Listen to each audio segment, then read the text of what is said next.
Je m'appelle Anne Vidali, je suis journaliste et j'ai réalisé cette enquête sur les femmes de la DGSE pour le JDD Magazine.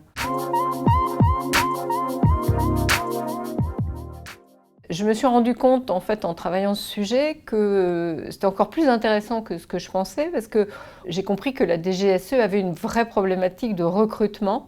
Ils ont recruté 900 personnes l'année dernière, ils doivent en recruter encore 900 cette année. Donc ils ont un vrai besoin de recrutement, et quand on a besoin d'embaucher, on a besoin d'embaucher des femmes aussi. Ce qui était passionnant dans cette enquête que j'ai menée, c'est que j'ai rencontré des femmes très différentes. J'ai rencontré une femme qui est couturière et qui est entrée à la DGSE par une petite annonce. Et son métier, c'est d'intégrer dans des vêtements ou dans des sacs des dispositifs d'écoute ou des petites caméras.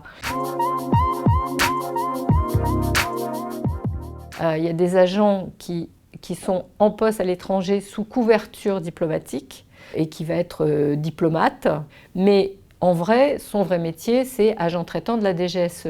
À côté de ça, il y a ce qu'on voit dans le bureau des légendes, ce sont justement les clandestins. Ce ne sont pas des postes justement, ce sont des agents qui travaillent pour la DGSE à l'étranger, dans des pays où il y a des tensions particulières, ou des pays en guerre, ou des pays de conflit, et ils ont ce qu'on appelle une légende, c'est-à-dire toute une histoire, une fausse histoire évidemment, qui se sont construites. Ils ont un faux nom, ils ont une fausse famille, ils ont une fausse page Facebook, ils ont un faux métier, ce qu'on voit très bien dans le bureau des légendes.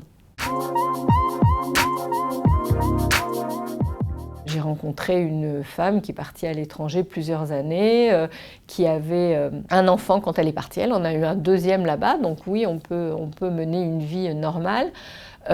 Pour les clandestins, c'est une autre affaire, puisqu'ils ont une fausse vie.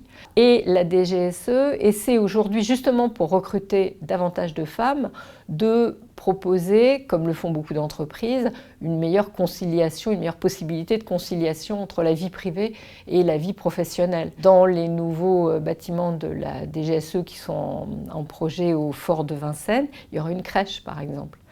Donc oui, on peut mener une vie normale. Presque. À partir du moment où ils m'ont répondu oui, ça a été assez fluide. Ils ont lancé un appel à candidature en interne, un appel aux bonnes volontés, aux femmes qui avaient envie de me répondre, ce qui est très bien parce que c'est toujours plus facile d'avoir affaire à des volontaires qu'à des volontaires désignés.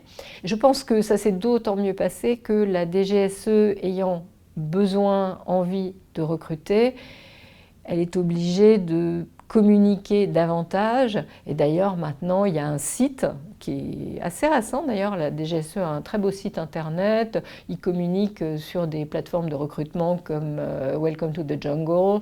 Voilà, quand on veut recruter, il faut aussi se montrer un petit peu et donner envie aux gens susceptibles de vous rejoindre de faire la démarche.